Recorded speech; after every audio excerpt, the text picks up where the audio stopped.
konečně tedy můžeme začít. Vážení účastníci webináře, já vás tady srdečně vítám jménem ČMOS a jménem organizace ELNE a našeho spolupořadatele ETUCE. Náš webinář se jmenuje Ředitelé škol v České republice, jejich postavení a podpora. A tento webinář je uspořádán v rámci Evropského měsíce vzdělávání. V rámci tohoto měsíce vzdělávání na platformě ELNE můžete sledovat i další webináře, takže tady to je jeden z řady. A já bych tímto chtěla poděkovat týmu ELNE a týmu ETUCE, že nám umožnili tento webinář uspořádat. A poděkování tedy patří jmenovitě ETUCE, jmenovitě Agnes Roman a našim kolegům v ELNE. Na začátek bych chtěla říct pár technických věcí a pak předám slovo našim panelistům. Za prvé, webinář je nahráván a nahrávka bude archivována networkem ELNE. Za druhé, v průběhu webináře prosím mějte vypnuté mikrofony a bude-li chtít něco říct, tak požádejte o slovo pomocí ikony, která vypadá jako ruka, je na dolní liště. Na konci celého webináře dostanete prostor k tomu, abyste mohli pokládat dotazy našim panelistům, ale dotazy můžete zároveň psát i do chatu, který je označený dole na liště jako bublina. Celý webinář bude tlumočen, jazyky jsou čeština, slovenština a angličtina a tlumočení si najdete dole na dolní liště, je ikonka globusu, kde najdete buď to tu češtinu nebo angličtinu a na dolní a pod těmi jazyky je posuvná lišta, kde si můžete dát, jak moc chcete slyšet originál a jak moc chcete slyšet překlad. Každý panelista bude mít zhruba 10 minut na to, aby se vyjádřil k danému tématu. Naše panelisty prosím, aby dodrželi časovou dotaci, protože už teď jsme trošičku v presu. A nyní tedy předávám slovo společnosti ELNE, organizátorům a paní Agnes Roman. Thank you very much, dear colleagues. I really hope that you can hear me well. I'm Agnes Roman, the Senior Policy Coordinator of ETUCE, the European Trade Union Committee for Education. We are a member organization of education trade unions, teacher trade unions in 51 European countries. And we are very happy that we have this international event between the Czech and Moravian teacher trade unions and the Slovakian teacher trade unions of education together with us. So what is ELNE? The Education Leadership Network is a consortium, and ETUCE, the teacher trade unions, we are one of the leaders of this consortium, together with the education employers, EFI, the students' unions, OBESU, and the parents' organizations and the school head organizations. So it's a big consortium, and we discuss within 4 years about school leadership. What means school leadership as education trade unions? For us, it means school leadership at sectoral, at system level. We have to ensure that social dialogue is active when there are reforms in education systems, and that we as teacher trade unions, we are invited and we have a decision-making role on reforms. But school leadership means also decision-making of the teachers in school level.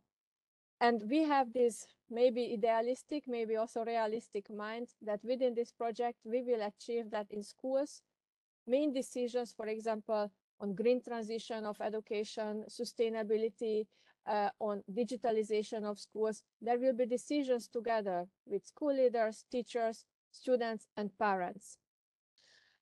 Also, as teacher trade unions and ETUCE, we also organize school leaders. And one of the issues for us is how to motivate teachers to be school leaders. What kind of qualifications they need, what kind of motivation they need. We know that there is huge gender equality in school leadership, even though the teaching profession is mostly a female profession. We know that there is problem concerning working conditions of school leaders, working hours, and shared responsibility. So within this project, within this consortium, we also would like to help school leaders to share their responsibility.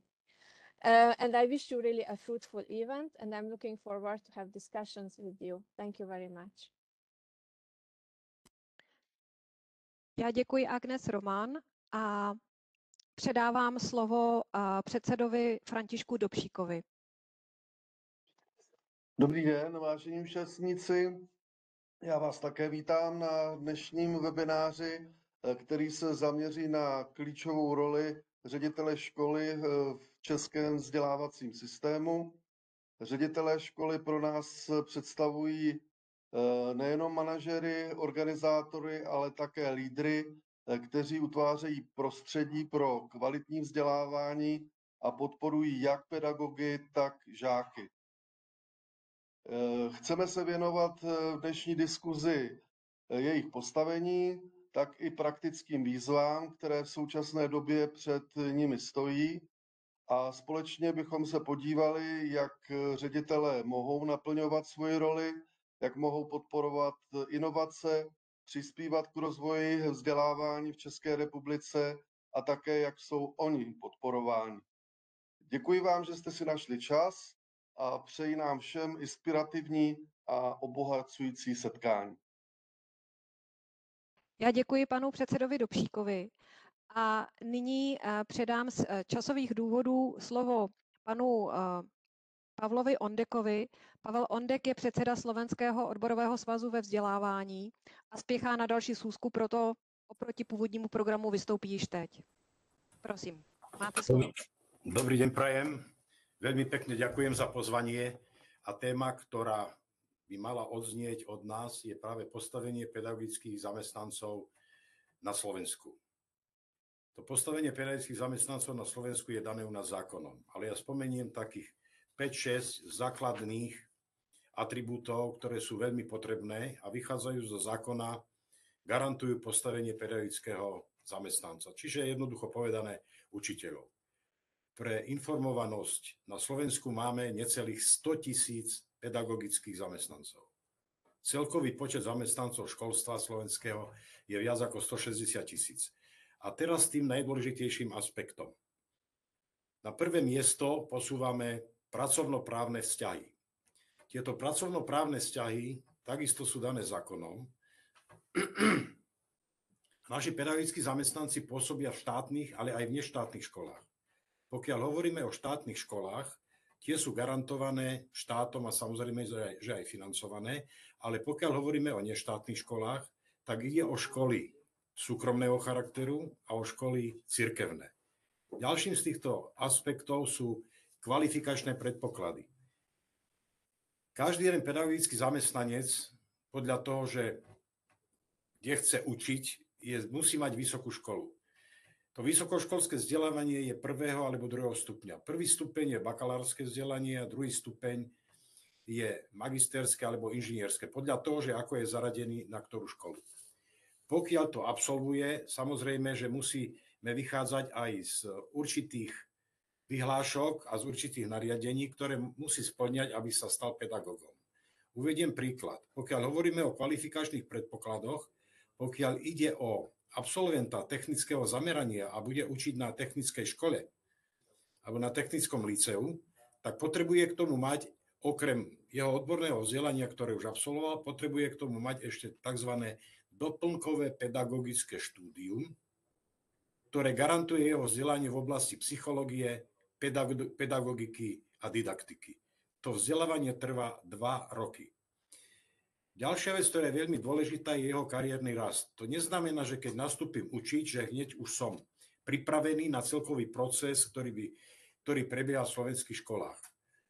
Pokiaľ nastúpim ako absolvent určitej pedagogickej fakulty, alebo prírodovedeckej, alebo filozofickej, alebo technickej, tak potrebujem v tej škole sa adaptovať. Hovoríme tomu tzv. Adaptačné vzdelávanie, a trvá to minimálne 1 rok.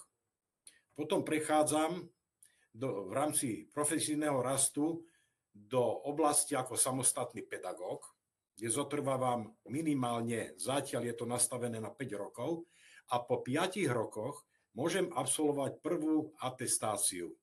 A potom po ďalších 5 rokoch druhú atestáciu, a to je strop. A keď toto všetko absolvujem, tak som zaradený do tarifných tried a podľa toho mám potom pridelený aj plat. Je to veľmi zaujímavá oblasť vzdelávania a aj motivačná časť pre tých pedagogických zamestnancov, ktoré prispievajú ich profesijnému rozvoju. Samozrejme, že tak ako všade, pedagogický zamestnanec aj u nás má práva a povinnosti. Tak práva sú zase, hovorím, dané zákonom.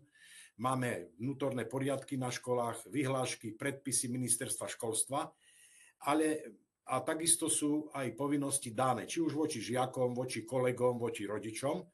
A jedna vec, ktorá je dôležitá, alebo je dôležité ju povedať, je bezpečnosť samotného pedagóga na škole. Vieme, že množia sa rôzne útoky nielen od žiakov, množia sa útoky aj od rodičov.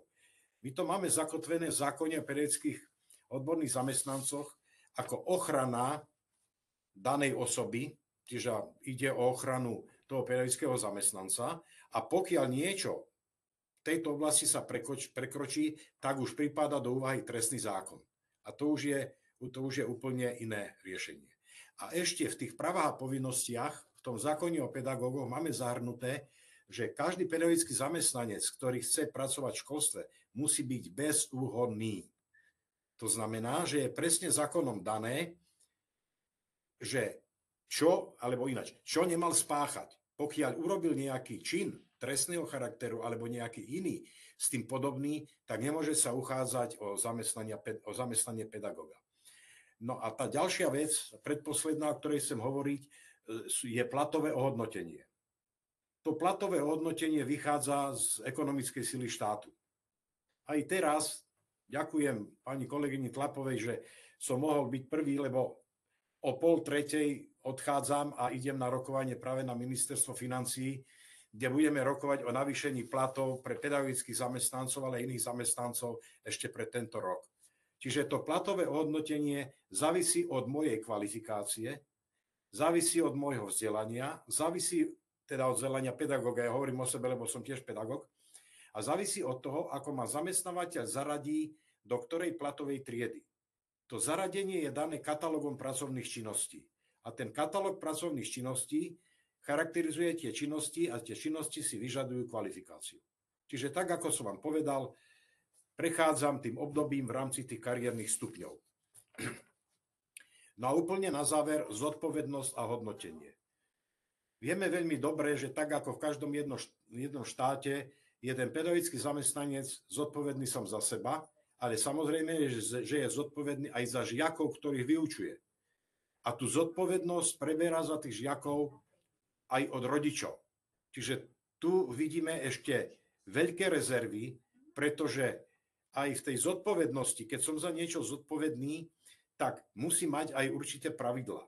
Čiže na to prvé miesto dávame aj samotný vzťah pedagogický zamestnanec a žiak. Ale takisto funguje trojuholník rodič, žiak, pedagogický zamestnanec.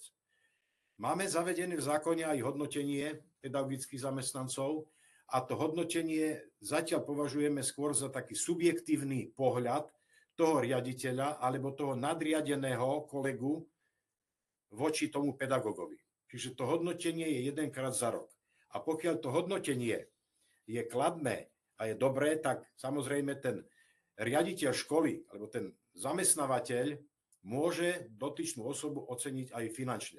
Práve na tom teraz takisto pracujeme aj s ministerstvom školstva, aby boli dané jasné kritériá na základe hodnotenia výkonov pedagogických zamestnancov.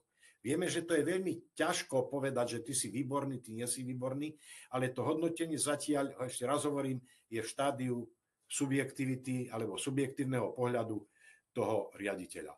Takže toľko k tomu. Snažil som sa byť stručný, aby ste pochopili ten systém, aký je na Slovensku. A pokiaľ by bolo možné, pani Gabika, tak ešte mám niekoľko minút, pokiaľ by boli otázky, tak by som na ne zodpovedal. A až nie, tak potom by som odišiel na rokovanie na to ministerstvo financií. Ďakujem vám. My děkujeme, pane Ondeku, za váš příspěvek a výjimečně teda s ohledem na váš pracovní program teď dávám prostor pro to, aby účastníci webináře položili otázky k vašemu příspěvku. Můžete se hlásit pomocí té zvednuté ruky a nebo můžete psát otázku do chatu. Vidím paní Hudziecová, že se hlásí. Předávám slovo. Dobrý den, zdravím vás všechny účastníky webináře. Já bych měla dotaz. Vy jste říkal, pane Ondeko, že učitel přejímá zodpovědnost za žáky v době vyučování. U nás v České republice se teď polemizuje, zda by učitel měl přejímat zodpovědnost za žáky i v době po vyučování. Jak to je u vás? No, u nás to nie. Tak to nie je, pokiaľ je aktivita školy mimo vyučovania. Čiže mám, poviem to konkrétne, určitú exkurziu alebo určitý program v rámci environmentalistiky, alebo mám organizačné zabezpečenie, ktoré je schválené riaditeľom školy, či pôjde o lyžiarsky výcvik, tak vtedy áno. Vtedy áno, lebo je to činnosť školy. V rámci programu školy. Ale pokiaľ odíde žiak zo školy a je mimo školy a už ten vyučovací alebo výchovno-vzdelávací proces neprebieha, tak u nás to nie je takto postavené, že aj vtedy som zodpovedný za toho žiaka. Děkuji. A já děkuji za odpověď. Děkujeme. Je tu ještě nějaký další dotaz? A pokud se nikdo nepřihlásí, tak jenom tady tlumočím vzkaz našich tlumočníků. Prý někdo nemá úplně vypnutý mikrofon, tak dávejte na to pozor, aby ta zpětná vazba nerušila tlumočníky. A mám pocit, že Agnes Roman se hlásí. Takže Agnes Roman, máte slovo.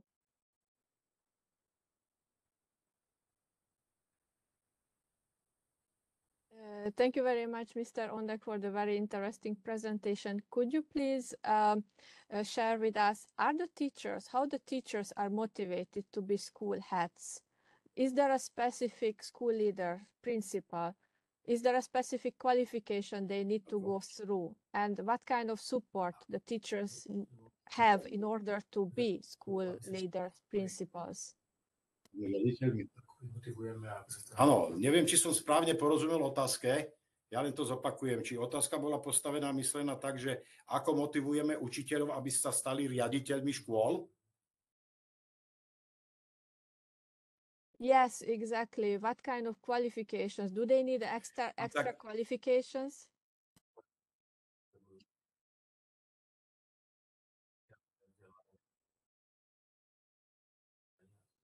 Áno. Tá motivácia pre toho samotného uchádzača o miesto riaditeľa je niekedy veľmi zaujímavá, ale niekedy nie. Ide o región, v ktorom momentálne je potreba výmeny riaditeľa. Výmena riaditeľa je u nás daná zákonom, kde je rada školy, ktorá navrhuje zriaďovateľovi meno, aby toho riaditeľa alebo tú osobu vymenoval za riaditeľa. Pokiaľ ide o veľké mesto, napríklad o Košice alebo Bratislavu, tak je tam, by som povedal, nižší dopyt. To miesto riaditeľa nie je také lukratívne, pretože financovanie slovenského školstva nie je postavené tak, že ten riaditeľ má super plat. Naopak, väčšie mestá ponúkajú iné možnosti zárobkovej činnosti, ktoré sú oveľa lákavejšie, ako byť riaditeľom školy. Pokiaľ dotyčná osoba chce byť riaditeľom školy, tak okrem toho, že musí prejsť tým výberovým konaním, predložiť svoj program, musí spĺňať aj podmienky dané zákonom. Čiže ide o prax a ide o jeho samotné vzdelanie, ale ide aj o vzdelanie alebo o jeho kariérny postup, ktorý momentálne má. A každý takýto uchádzač predkladá svoj program, ktorý zhodnotí tá výberová komisia alebo tá rada školy a takýmto spôsobom, keď prejde cez tú radu školy a vymenuje ho riaditeľ a vymenuje zriaďovateľ, vtedy sa stáva riaditeľom. Ale v poslednej dobe miesto riaditeľa sa stáva už byť málo lukratívnym. Toľko. Ďakujem. Já také děkuji za vaši odpověď. A pokud se tedy nehlásí nikdo dál, tak já bych předala slovo dalšímu panelistovi. Tím je pan Ctirad Vaník, ředitel základní a mateřské školy v Krupce, předseda odborné sekce ředitelů škol pod ČMOS PŠ a přednese příspěvek na téma postavení ředitele školy a zakotvení pozice ředitele ve školském zákoně, řízení školy v praxi, administrativa, možnosti posílení pozice ředitele školy ve školském zákoně. Pan Vaník má prezentaci, kterou se pokusím teď nazdílet. Vidíte prezentaci? Já jo. Jo, tak perfektní. Takže pane Vaníku, máte slovo. Takže dobrý den všem účastníkům, přeji z Krupky. Já tedy začnu tím, jak pozice ředitele školy je ukotvena v zákoně, jaké je jeho postavení v rámci českého školství. Takže všichni se shodují, do dneška to nikdo nespochybnil, že ředitel je zásadní postavou toho, jak je kvalitní nebo jaká je kvalita systému, jaká je kvalita vzdělávacího procesu. Ředitel v České republice má na starosti jak pedagogický, tak administrativní řízení školy, to znamená, že řídí že řídí jak vzdělávání, tedy samotnou výuku a všechny procesy, tak samozřejmě řídí samotný provoz. Dá se říct, že ředitel školy v České republice do současné nebo do nedávné doby byl takovou solitérní postavou a zákon, nebo tedy ten systém mu umožňoval poměrně nezávislé postavení. V poslední době i já si cítím to, že jsou tady snahy nějakým stylem ty ředitele nebo tu pozici ředitele školy svázat nebo oslabit, ale to si řekneme až v závěru.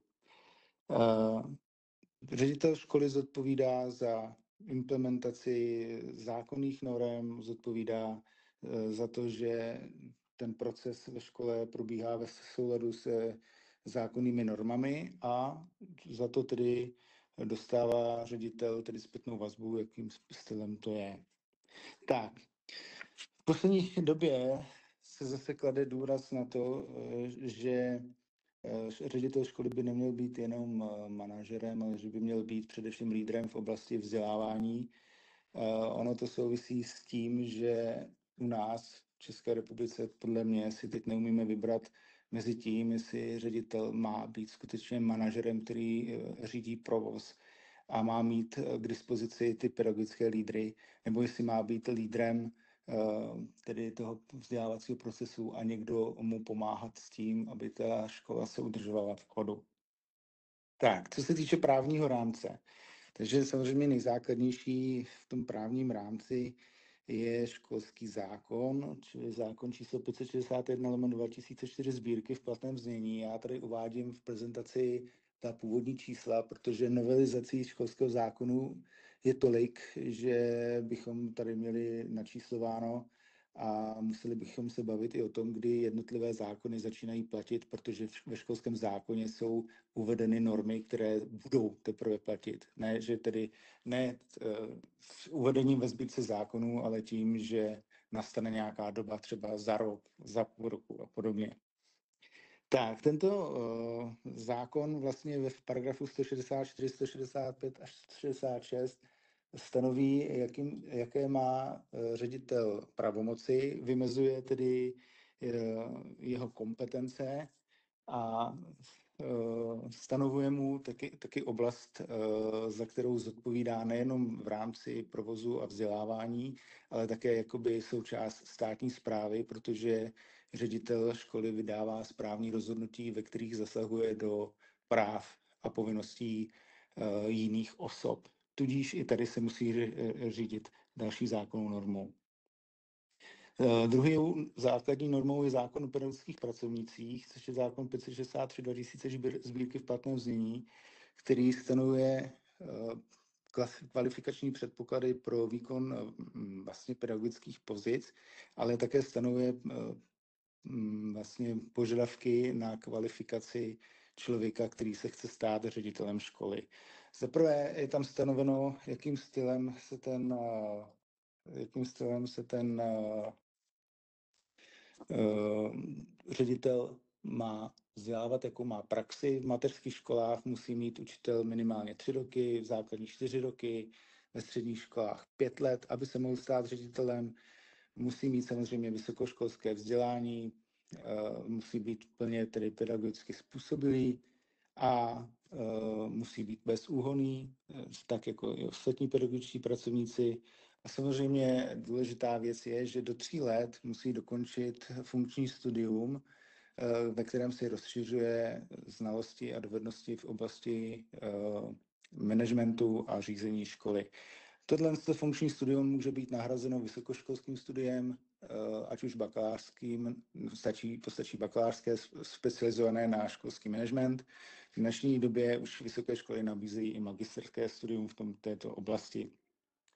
Další důležitou normou, kterou se řídí, je samozřejmě zákoník práce, protože uzavírá a rozvazuje pracovní poměry, řídí se tedy tím, jak řídit zaměstnance.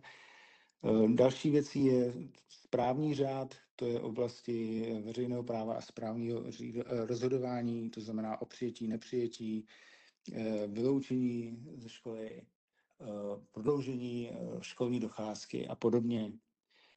No a potom se samozřejmě musí řídit pod zákonnými normami, což jsou vyhlášky a nařízení vlády.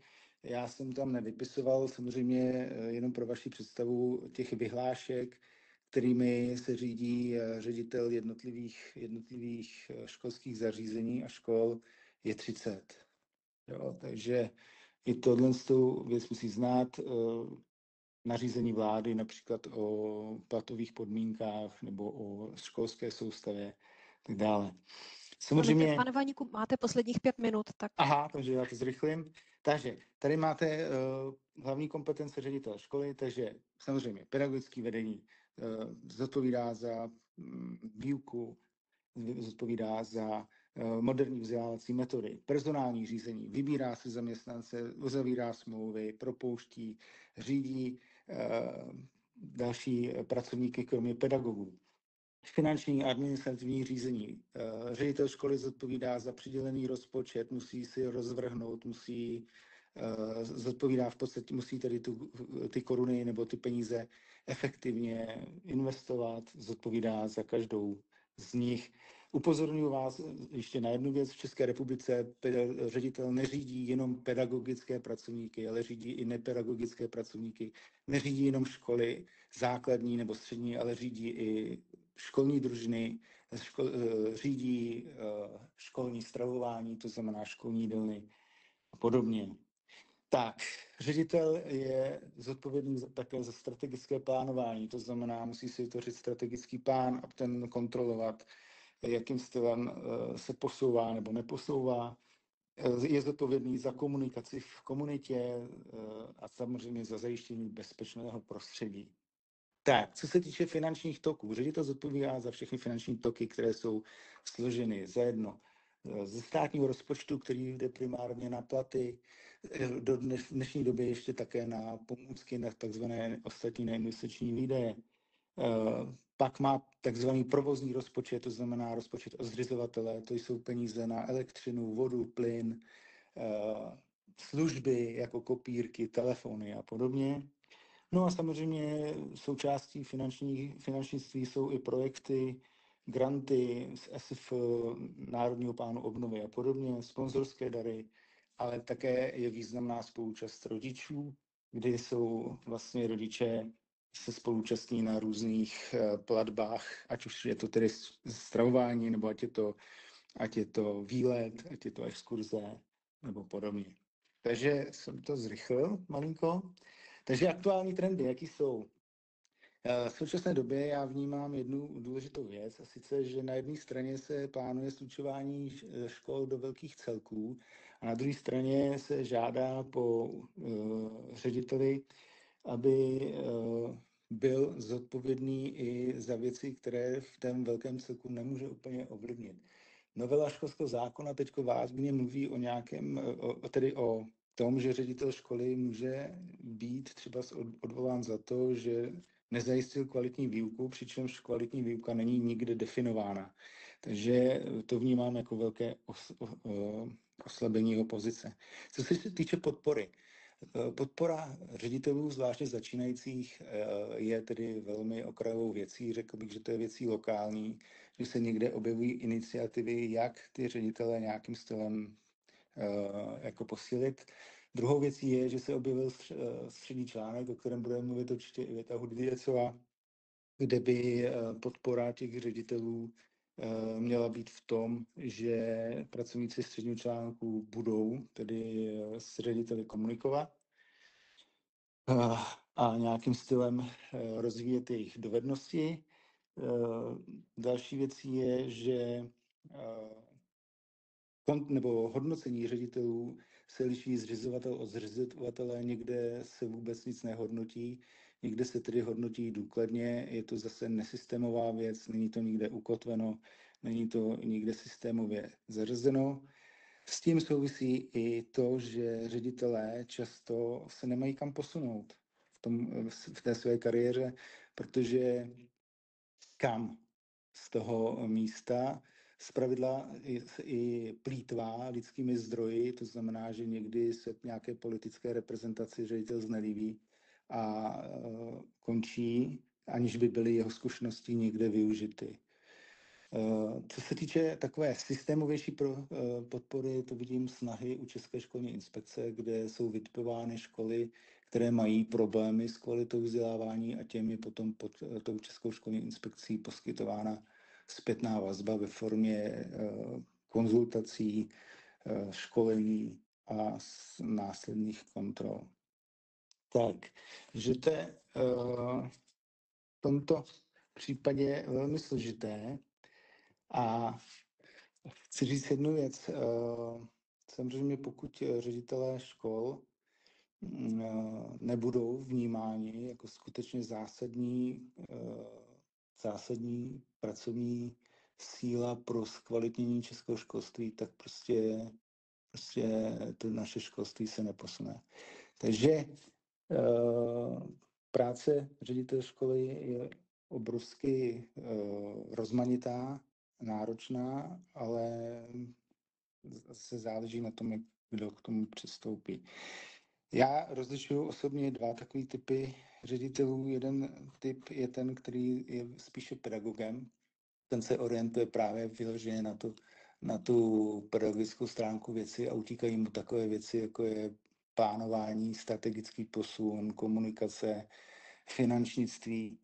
A potom je typ manažerský, který se spíše orientuje právě na to administrativní a finanční řízení, na to personální řízení a využívá nebo deleguje ty své pravomoci v oblasti pedagogiky na ty své podřízené, na ty skutečné pedagogické lídry, které se věnují právě té pedagogické praxi. Já patřím k tomu druhému typu.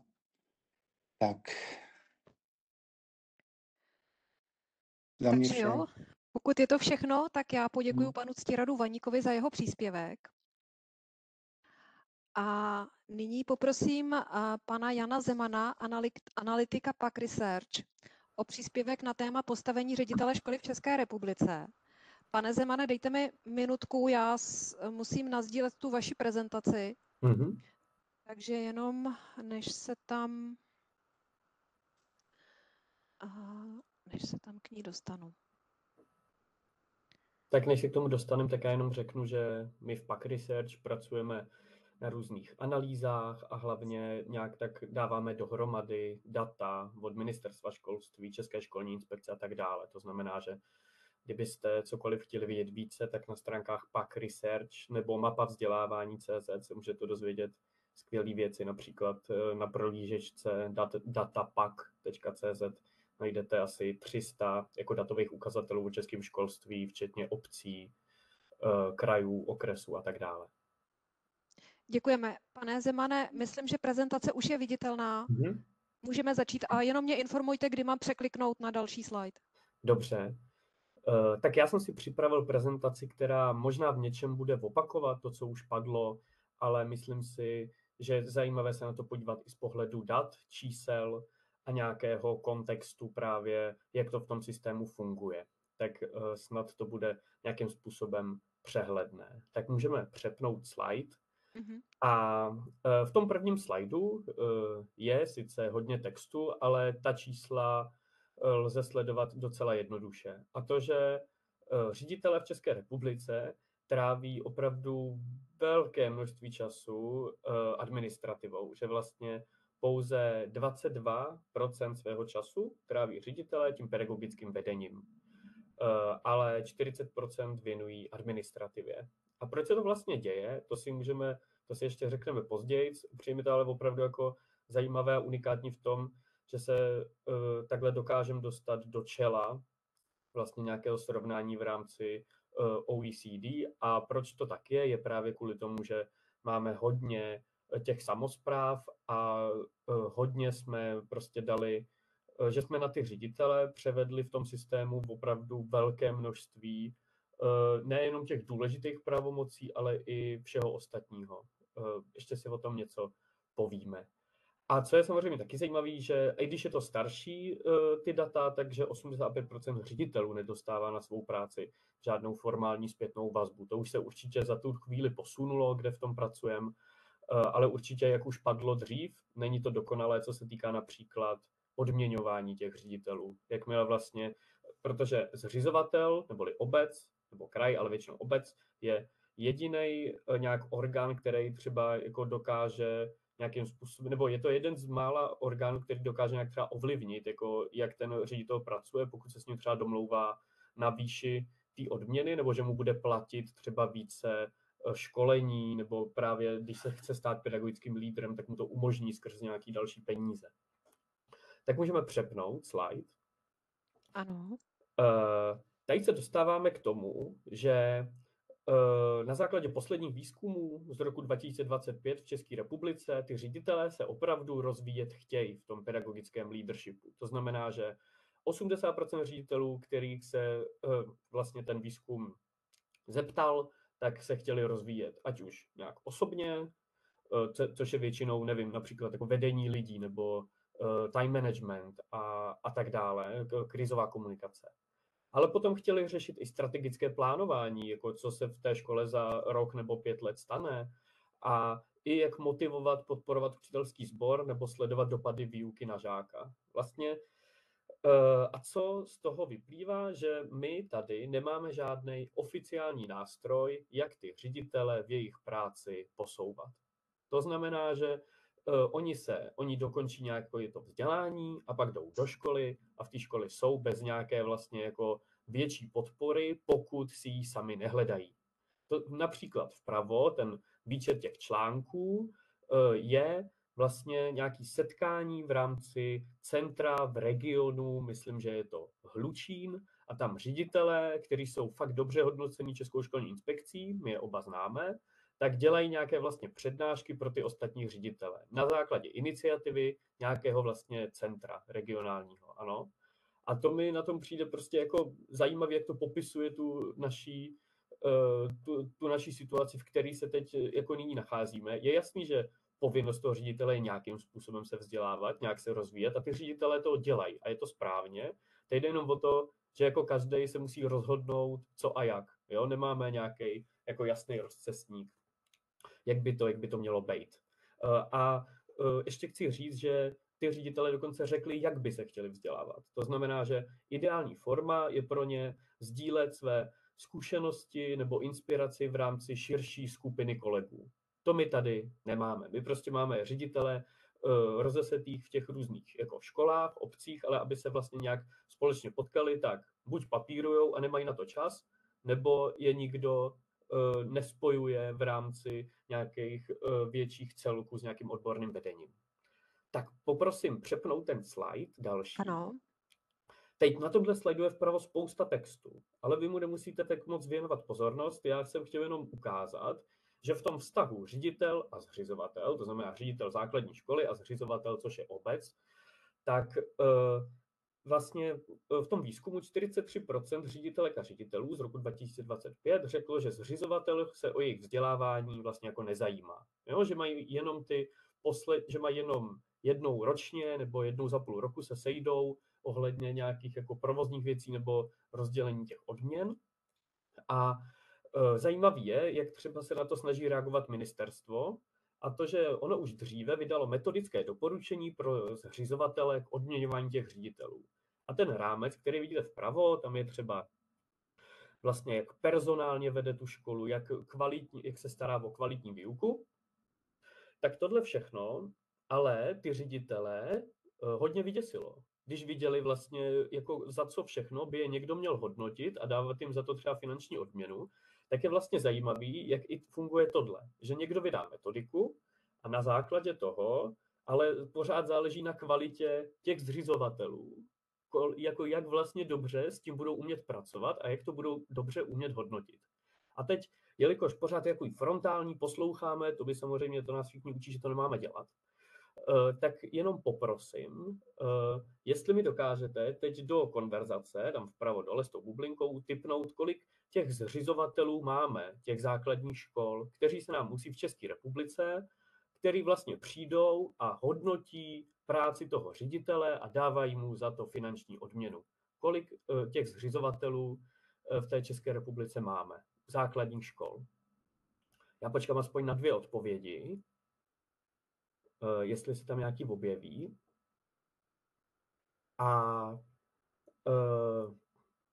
Ale chápu, možná je to náročné se takhle rychle zapojit. A my těch zřizovatelů máme 2631. Jo? Vlastně pan Pečenka napsal číslo, který se spíš blíží vlastně počtu těch základních škol. Ale vlastně 2631 lidí v České republice, kteří jsou prostě voleni jako lidmi, jo, tak hodnotí potom práci toho ředitele a jak vlastně je nějakým způsobem jako kvalitní, ale oni nejenom, že hodnotí, oni mu mají třeba i někdy pomoct. Jo? A ten ředitel, pokud chce lepší vzdělávání nebo něco podobného, tak ne vždycky může o něm rozhodovat někdo vlastně, jako kdo je v tom úplně zběhlý. Protože jenom pokud se tady budeme bavit o středním článku, tak i střední článek by mohl vyprávět, jak těžké je pro ně sehnat jako do všech těch pozic někoho, kdo má za sebou hodně zkušeností, kdo to školství nějak vidí komplexně. A tady jsem se chtěl opravdu jenom dostat k tomu, že těch lidí možná je až jako příliš, nebo pokud jich máme mít tolik, tak potřebují určitě hodně expertízy, aby to zvládali. Tak poprosím o další slide. Ano. Tohle je jeden případ dobré praxe, který my vlastně mapujeme na základě vlastně výsledků České školní inspekce nebo nějakých doporučení. Tohle je v Ostravě Porubě, kdy jako vlastně zřizovatel nebo radní pro školství Martin Tomášek se rozhodl, že bude ty ředitele hodnotit nějakým způsobem vlastně progresivně. A to znamená, že on využil takzvanou výroční zprávu. Výroční zprávu píše každý ředitel, každý rok, vždycky do ní musí něco napsat. A on se rozhodl, ten Martin Tomášek, že každý ředitel do ní bude psát i právě nějaký záznam toho svého nejenom rozvoje, ale i přemýšlení, kde teď v té ředitelské pozici je. A na základě toho potom se s ním šlo mnohem lépe bavit o tom, jak tu kvalitu ještě posunout, jaké vzdělávání mu pořídit, kolik peněz třeba potřebuje navýšit, aby to vlastně všechno běželo tak, jak si představuje. A samozřejmě s tím souvisela i ta nějaká finanční odměna, ale která se mnohem lépe dávala na základě toho, co všechno ten ředitel o sobě vlastně vykáže. No a to je vlastně všechno. Taky ty ředitele hodnotili odborníci, že to nebylo závislý, protože někdy se může stát, že ty ředitele, že mají ředitele obavu vlastně z nějaký politizace, jo? Že vám finanční ohodnocení dávají lidi prostě rozhodují lidi z malé obce o tom finančním ohodnocení, ty lidi se znají, může to být v něčím citlivý. Tak tady ty ředitele hodnotí například cizí ředitele z jiného regionu. A takhle to je. A co je na tom zajímavé, že tohle je vlastně příklad dobré praxe. Takhle to nefunguje v těch 2630 vlastně jako zřizovatelstvích, co máme. A tady je ta cesta. A když to přepneme dál, tak tady... Ivan, děkuji. A jenom poprosím, abyste rychle dokončil, protože čas se naplňuje. Ano, tak tady vidíme něco, jakou cestou jsme vlastně šli. Nejdřív jsme měli nějaké vzdělávání ředitelů z Národního pedagogického institutu, SIPO, Potom to metodické doporučení pro zřizovatele, kde se trošku ukázalo, co po těch ředitelích chce ten stát. A teď se otevírá vize systému podpory vedení ředitelů na ministerstvu školství, ještě to je nepublikovaný, ale zase je to něco jako hledání té vize, těch lidí, kteří nám budou rozvíjet ty ředitele, jak se budeme vybírat ty ředitele, vzdělávání a tak dále. Ale snažím, jak vidíte, tak pořád se snažíme jenom o to, najít nějaký řetězec těch jako profesionálů, který postupně předávají ty zkušenosti, ale zatím a rozvíjí ty ředitele, ale zatím to nemáme institucionalizované, i když už se na tom poměrně díl pracuje. Tak to je ode mě k tomu rozvoji, nebo prostě obecně k pozicím těch ředitelů v současné době. Já děkuji panu Zemanovi za příspěvek. Bylo to velice zajímavé a nyní předávám slovo paní Ivetě Hudziecové, člence RV sekce vedoucích pracovníků ČMOS PŠ, o příspěvek na téma střední článek podpory. Ten střední článek tu již byl zmíněn. Já jenom paní Hudziecovou poprosím o chvilku strpení, protože její prezentaci zase musím načíst. Paní Tlapová, mohla bych zkusit nasdílet obrazovku, jestli se mi podaří? No, určitě. Tím mi ulehčíte hodně práce. Takže já se pokouším.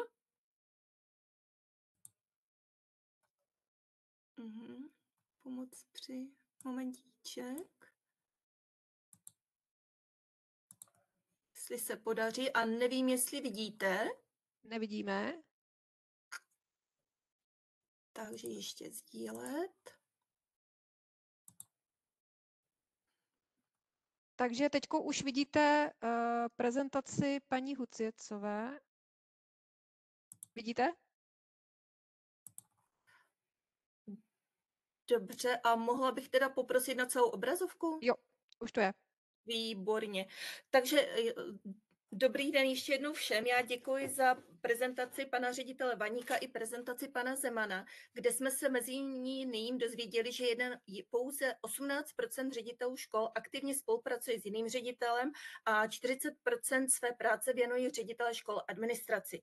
Aby ředitelé měli uvolněné ruce na pedagogickou práci a pro svůj osobní rozvoj, vážené dámy a vážení pánové, dovolte mi představit vám střední článek podpory, který je doplněním vzdělávacího systému o zásadní strukturní prvek podpory v institucionální oblasti, který se má zasadit o profesionalizaci vedení škol i výkonnou roli zřizovatele. Prosím, další slide. Ve stručnosti vám nejen zpět, děkuji. Tak, ve stručnosti vám nejen projekt představím, seznámím vás s pilotáží týmem středního článku podpory, ale především budu hovořit o současné realizaci projektu. Děkuji dál.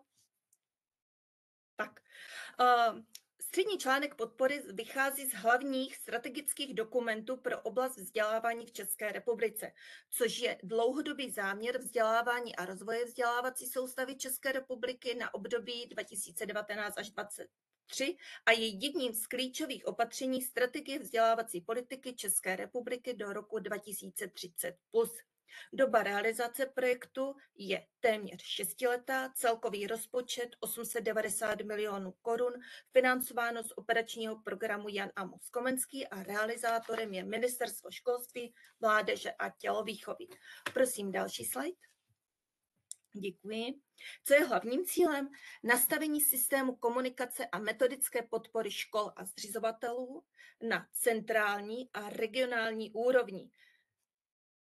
To znamená centrální metodická podpora a regionální individualizovaná podpora základních mateřských škol a zřizovatelů, spolupráce státní správy, samosprávy a dalších aktérů. Dál.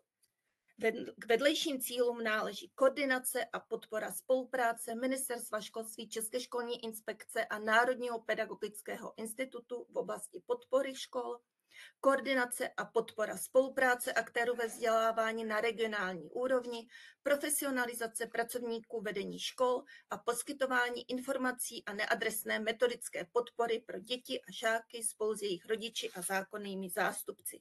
Děkuji dál. Pilotaž probíhala v letech 2022 až 2023. Týmy odborníků poskytovaly školám a zřizovatelům pomoc v oblasti managementu a správy organizace ve 2 vybraných okresech na Svitavsku a Semilsku. Externí evaluace byla provedena Univerzitou ČVUT v Praze v roce 2023 a výsledky výzkumu ukázaly, že model středního článku podpory je potřebný, funkční, přínosný, naplňuje potřeby ředitelů a zřizovatelů, které stát ani jiní aktéři vzdělávání neřeší, má efektivní podporu i řízení školské soustavy v České republice a je vhodným krokem rozvoje vzdělávací soustavy v České republice. Prosím dál.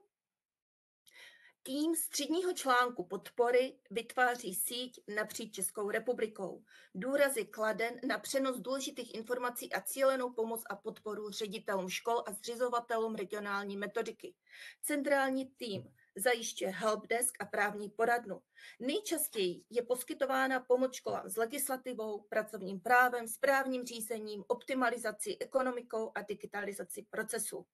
Poskytuje jednotné vzory dokumentů a formulářů, metodiky a návody, které jsou zpracované na základě analýzy potřeb škol, vychází z mentoringu a situačních zpráv. Realizuje semináře, webináře, odborné panely a zase vše na základě analýz potřeb škol a zřizovatelů. Nezbytné je jednotné metodické vedení a proškolení pracovníků středního článku. Jak vypadá praxe středního článku v praxi? Prosím další slide. ANEP plnění strategie 2030+. Metodické týmy jsou již ve všech 13 krajích České republiky. Bylo realizováno celkem více než 4 000 návštěv subjektů v rámci mapování, to znamená zřizovatelů a škol. V rámci přímé metodické podpory v regionech proběhlo více než 5 800 konzultací. Z toho individuálních konzultací bylo necelých 6 000, zbytek skupinových konzultací. Probíhá pilotáž praktického průvodce pro ředitele škol rok v ředitelně. Centrála spolu s týmem v krajích realizuje Helblink pro přijímací zkoušky na střední školy, kterou využívají nejen ředitele a učitele, ale také rodiče. Helblink je rovněž pro vzdělávání dětí a žáků z Ukrajiny. Mezi nejčastější oblasti podpory v rámci přímé metodické podpory v regionech patří onboarding začínajících ředitelů, školám k tématu legislativy, financování, zřizovatelům z oblasti financování a vše ke strategickému plánování. Také je žádána účast středního článku na ředitelských konkurzech. Můžu dál, prosím? V rámci podpory z centrály se na metodickou linku obrátilo více než 3 000 osob, to znamená, proběhlo více než 3 000 konzultací a bylo více než 4 000 zodpovězených dotazů. Byly vydány 2 metodické materiály, zveřejněno 15 pravidelných měsíčních infoservisů k poskytování aktuálních informací a metodické podpory. Jsou ustanoveny platformy spolupráce důležitých aktérů na území všech krajů a hlavního města Prahy. Bylo realizováno 37 platform. 3 webináře pro zřizovatele se zaměřovaly na odměňování ředitelů škol, mapu spádovosti Národního pedagogického institutu a projektu Kompas, což je projekt koordinace metodické podpory a spolupráce v oblasti pedagogického vedení a zvyšování kvality ve vzdělávání, realizováno České školní inspekci ve spolupráci s Národním pedagogickým institutem. Byly realizovány 2 celostátní konference s tématy svazkové školy a spojená ředitelství, digitalizace nepedagogických agent v mateřských školách. Další 2 odborné panely na včasnou identifikaci ohrožených dětí, změny ve školním stravování, realizace společně s Ministerstvem vzdělávání, Státním zdravotnickým ústavem, Ministerstvem zahraničí a další a další. Vím, že čas je vymezen, prosím další slide. Jak vypadá realizace v krajích? ANEP sledujeme poměr zmapovaných škol při osobním představení metodiku regionální podpory a zjišťování jejich potřeb. Můžete již vidět, že Plzeňský kraj má zmapováno více než 73%. K dalším více zmapovaným krajům patří Karlovarský, Královéhradecký, Zlínský. Nejméně a přitom více než 20% se jedná o Jihočeský kraj. Proč jeden kraj má více zmapovaných škol a druhý méně, můžeme také sledovat závislosti na tvorbě týmu v časovém sledu. v jednotlivých krajích. Podpora probíhá pro školy především obecních zřizovatelů a obcí, které řídí starostové. Následuje podpora ředitelů škol a zřizovatelů v obcích s rozšířenou působností. Prosím, další slide. Ano, a já poprosím ještě o trochu zrychlení, protože čas nás opravdu tlačí. Budeme končit. Poměr zmapovaných zřizovatelů v krajích, Plzeňský kraj více než 70% a Jihomoravský více než 11%. Další slide. Vše, co dělá a realizuje střední článek podpory s cílem poskytování srozumitelné, praktické a včasné informovanosti, vše přehledně, výstižně, jasně. Telefonní komunikace, e-mailová komunikace, provozování Facebooku a jako klíčový nástroj pro zajištění informovanosti a podpory ve vzdělávacím systému České republiky byl zajištěn zřízen jednotný metodický portál Ministerstva školství, mládeže a tělovýchovy pro všechny aktéry ve vzdělávání. www.edu.cz. Prosím, další slide. Je názorná ukázka facebookové stránky. Další slide. Děkuji za pozornost. Stihla jsem to? My děkujeme za váš příspěvek, paní Hudziecová. Bylo to velice zajímavé. Já teďko se vrátím zpátky na hlavní plochu s účastníky a vyzvu posledního panelistu, kterým je pan Petr Danko, místopředseda Slovenského odborového svazu ve vzdělávání a zároveň je to místopředseda pro střední školy a zároveň je ředitel střední školy. Jeho příspěvek se jmenuje Postavení ředitele školy na Slovensku a ukotvení této pozice v legislativě.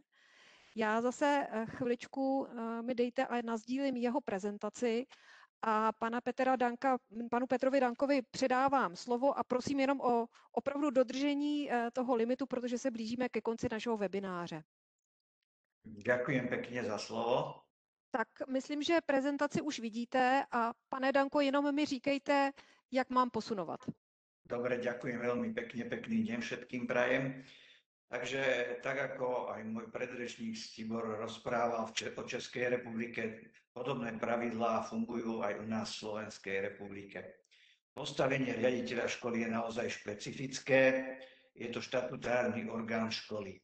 Jeho práva, povinnosti a hodnotenie sú upravené hlavne v dvoch zákonoch. Prvým je zákon číslo 596 z roku 2003 o štátnej správe v školskej a školskej samospráve a druhým zákonom je zákon číslo 138 z roku 2019 o pedagogických zamestnancoch a odborných zamestnancoch. Ja sa naozaj zameriam iba na niektoré veci, ktoré možno sú troška iné u nás ako Českej republike. Takže tak, ako sme hovorili, tie kompetencie sú široké, tak ako v Českej republike aj u nás na Slovensku vlastne musí riaditeľ školy zodpovedať za celý chod školy, či už administratívnu, organizačnú, pedagogickú stránku a samozrejme zodpovedá za hospodárenie s finančnými prostriedkami školy. U nás je to stále normatívne financovanie na žiaka, čiže podľa počtu žiakov dostáva riaditeľ po prijímacom konaní od septembra na počet žiakov finančné prostriedky, či už na prevádzkový alebo na platový normatív pre zamestnancov. Čo sa týka,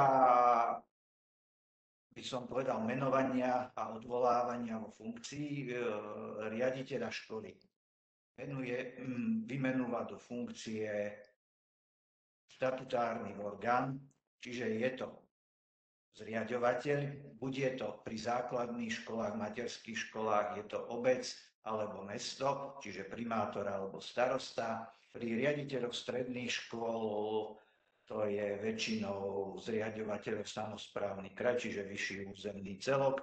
V niektorých prípadoch, keď školy podliehajú priamo pod ministerstvo, tak vymenúva riaditeľa školy do funkcie priamo ministerstvo školstva.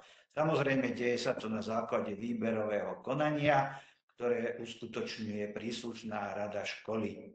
Funkčné obdobie riaditeľa školy je 5 rokov, po uplynutí sa vypíše nové výberové konanie. Zatiaľ nie je obmedzené, riaditeľ školy sa môže aj viackrát hlásiť počas svojho pôsobenia na škole za riaditeľa školy, čiže časové to nie je zatiaľ obmedzené. Aké sú požiadavky na riaditeľa školy? Je to samozrejme prvom rade sú to pedagogické predpoklady, takže musí vlastne spĺňať, že má 5 rokov pedagogickej praxe a musí mať minimálne prvú atestáciu spravenú. Čo sa týka funkčného vzdelávania, momentálne u nás ešte platí prechodné obdobie do 1. septembra 2026. Zatiaľ stačí, že funkčné vzdelávanie si riaditeľ spraví až po vymenovaní do funkcie do 2 rokov.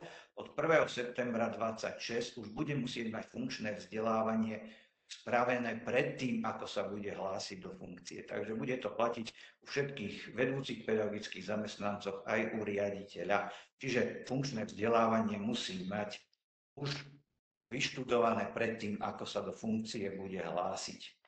Čo sa týka ďalších práv a povinností, samozrejme riaditeľ rozhoduje či už o prijímaní žiakov, prijímaní zamestnancov, za kvalitu výchovno-vzdelávacieho procesu, dodržiavanie príslušnej legislatívy.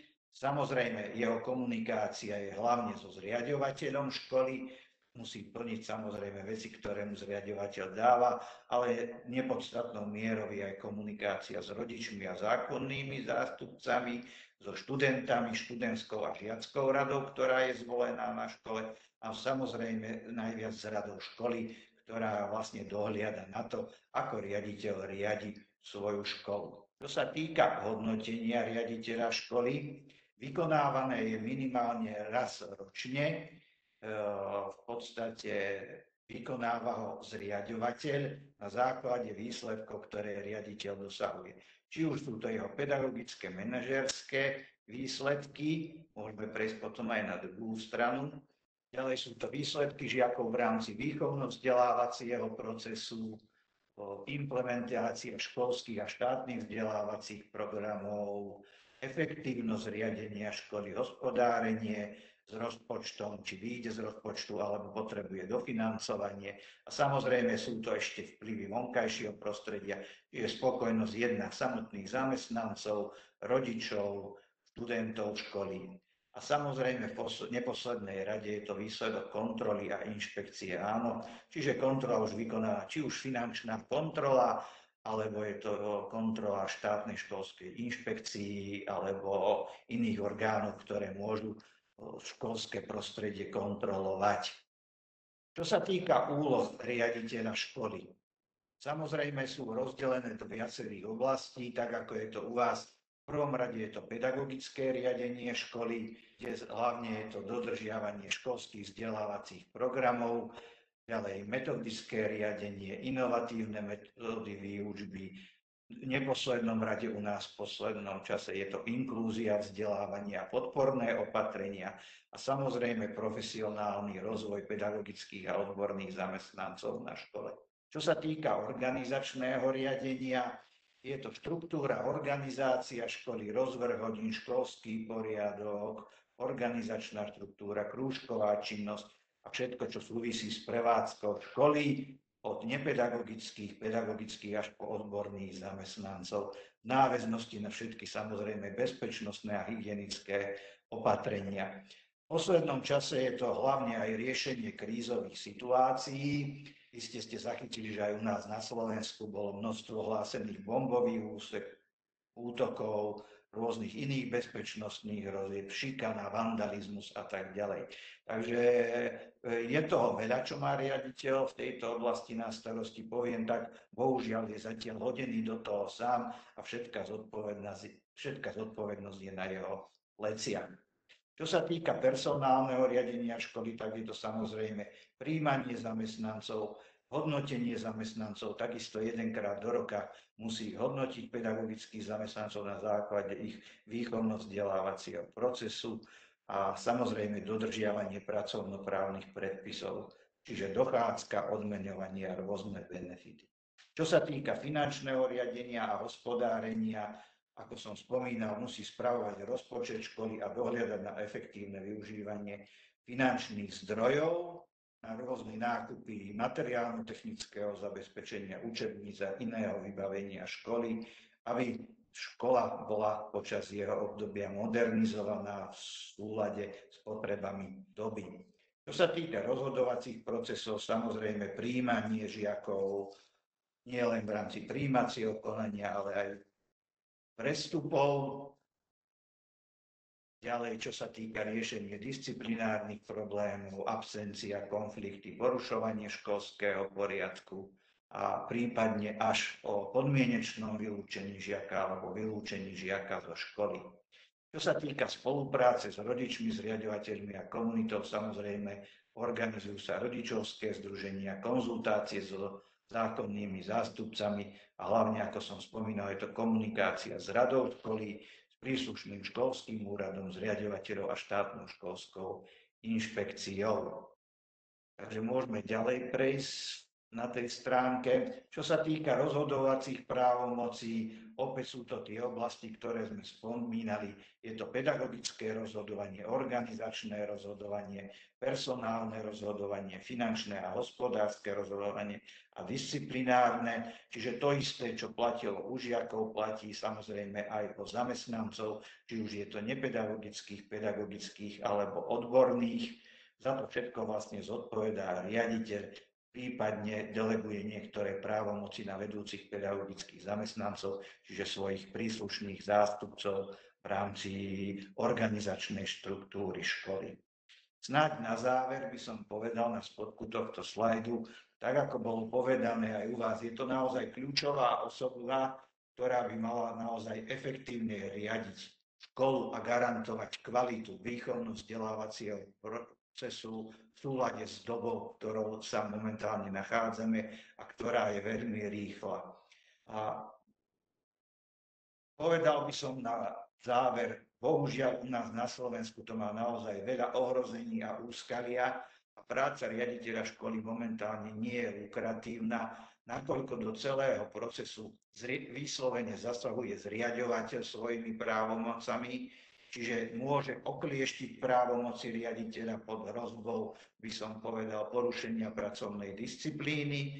Ďalej môžem krátiť normatív, ktorý škola dostáva, čiže poviem príklad, škola, ktorá má dostatočný počet žiakov a vychádza, príde o časť prostriedkov, ktoré sú dané školám, ktoré nevychádzajú a nemôžu existovať bez toho, aby mali navýšený normatív nad to, čo si zaslúžia, by som povedal. Ďalej musí mať súhlas na vyplatenie rôznych odmien a mimotarifných zložiek od zamestnávateľa. V dnešnej dobe vyšli nové uplatnenia, čo sa týka šikany, bombových útokov, za všetko zodpovedá riaditeľ. Ak to nerieši, môže byť odvolaný z funkcie, takže ten tlak na pozíciu riaditeľa v súčasnej dobe je veľmi veľký a jeho postavenie je bohužiaľ oklieštené a nie je mu nikto v tomto nápomocný. Poviem len príklad, v rámci bombových útokov má riaditeľ rozhodnúť, či je tá hrozba ako aktuálna, či je veľká, či nie. Má určiť, že nejaký údržbár alebo kto prehľadá priestory, či je to naozaj akútny problém alebo nie. Nemyslím si, že toto je riešením riaditeľa ako štatutárneho orgánu. On by mal v prvom rade naozaj zodpovedať za výchovno-vzdelávací proces. Takže z mojej strany snad toľko v krátkosti. Ďakujem pekne. Já děkuji také, pane Danko, za váš příspěvek. Bylo to velice zajímavé. Já se obávám, že náš čas se naplnil, že za minutu je konec webináře, tudíž nezbývá nám čas na další dotazy. Ale i tak věřím, že webinář, příspěvky a inspirace našich panelistů vám dali dostatek motivace téma zkoumat dál nebo se o téma zajímat dál. Já ještě než ukončím, tak vidím, že se hlásí o slovo Agnes Roman, tudíž předávám slovo Agnes Roman. No, I really would like to thank you for all of you for the interesting presentations. I think it's really worth it to continue such discussions, such an event in another time, hopefully with more international guests. I really would like to thank Gabriela, but also Mr. Dobšik and Mr.